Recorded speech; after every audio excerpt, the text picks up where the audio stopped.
I'm Larry Larsen with Channel 10. We're talking with Matthew MacLaurin from Microsoft Research. Yeah. And you worked on Boku, which is now Kodu. That's right, yeah. Tell me a little bit about this. How did it start?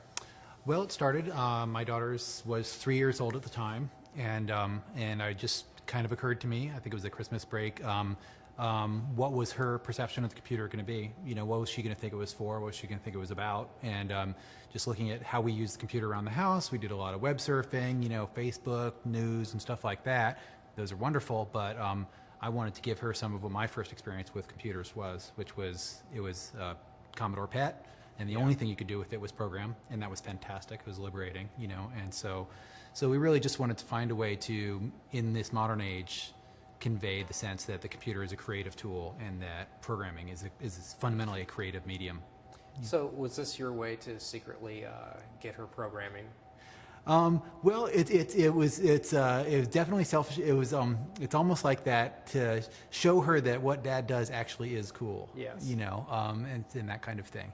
You know, and I mean, yeah, it's not so much. I don't know if I want her to be a programmer when she grows up, but I think just to share like that it's cool, and that really, you know, joy is kind of a strong word, but that moment that like, wow, it's like it's doing my thoughts are happening on this screen here, you know, and so to share some of that magic with her. And the cool thing is it's also been a way to share some of it with my wife, who's always, you know, been wondering what it is exactly that I do, you know. And so Kodu, because it's so visual, you know, you can really sort of spell out, you know, this is a programming thought, and then here's what it looks like when it runs. You know, so how do you decide how much ability to give it? I mean, that must be hard, because programming languages are very robust and rich, and you can do so much. How do you know where to draw the line in the game? Yeah. Well, some of the principles we started with were talking to some of the other folks who had tried to do early kid programming stuff, and one of the things they pointed out, which was we've really held, is that abstraction is really a deterrent for smaller kids, and that as soon as you start talking variables and constants and these things that have no real world analog to them, it gets much harder to hold their interest. So from the start, we really tried to all the programming concepts in Kodu are expressed in physical terms. Like we have variables, but one example is a variable is you can set the color of a rock. You know, and so that's a way that you can play with the concept of variables without introducing it as an abstract term. It's like every kid intuitively understands, oh, I can change the color of this rock, and that other robot can see that the color of this rock changed. And so it's a way to communicate these sort of computer science concepts, hiding the fact that they're new concepts, or in certain ways pointing out how those concepts exist in reality already. And so that's been a really powerful design criteria for us.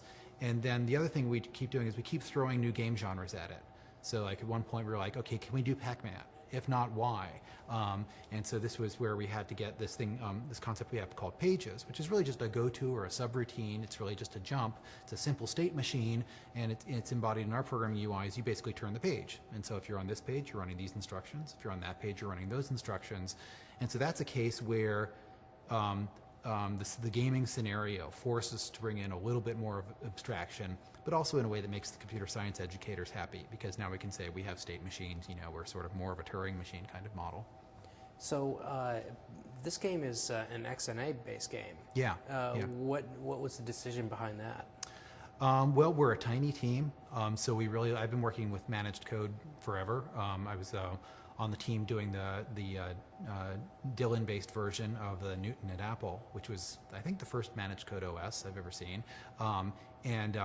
And so I've always been a fan of how much more productive you are working at a higher level in an environment that has a garbage collected runtime and stuff like that.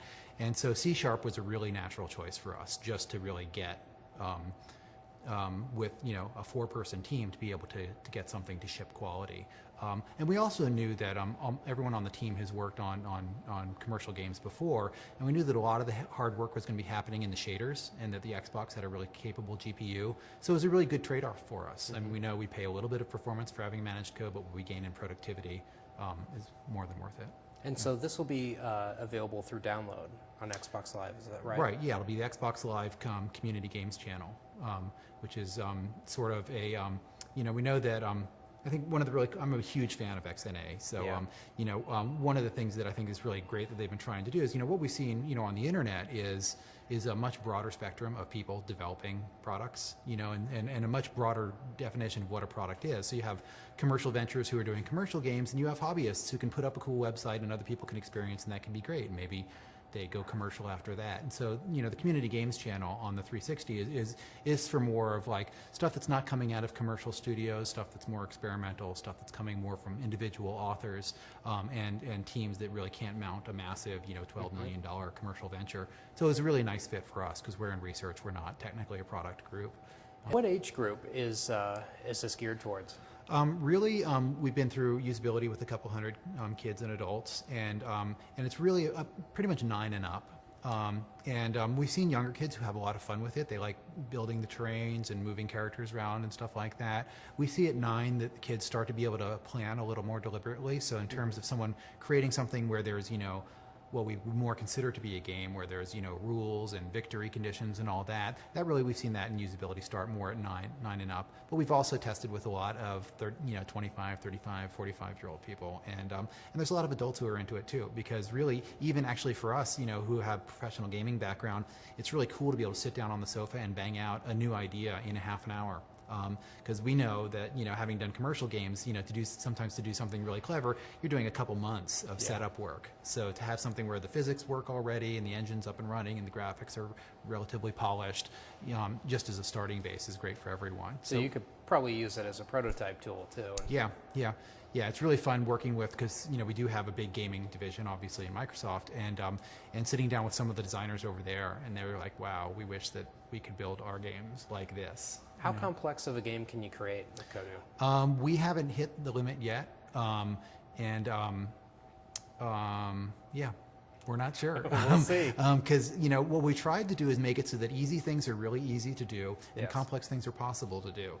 And I've seen little kids show me stuff that I didn't know the engine could do. And we really try to just pack in, although we have a relatively small set of programming primitives, when you can combine them together in interesting ways, and there are interesting default behaviors that happen. And so we tried to really pack a lot of depth into it, so that sort of my favorite audience member is the nerdy Dungeons and Dragons kid in the basement who's just going to really kind of go nuts building out a really detailed world. And we've seen just a few kids start to do that already, and it's really gratifying for us.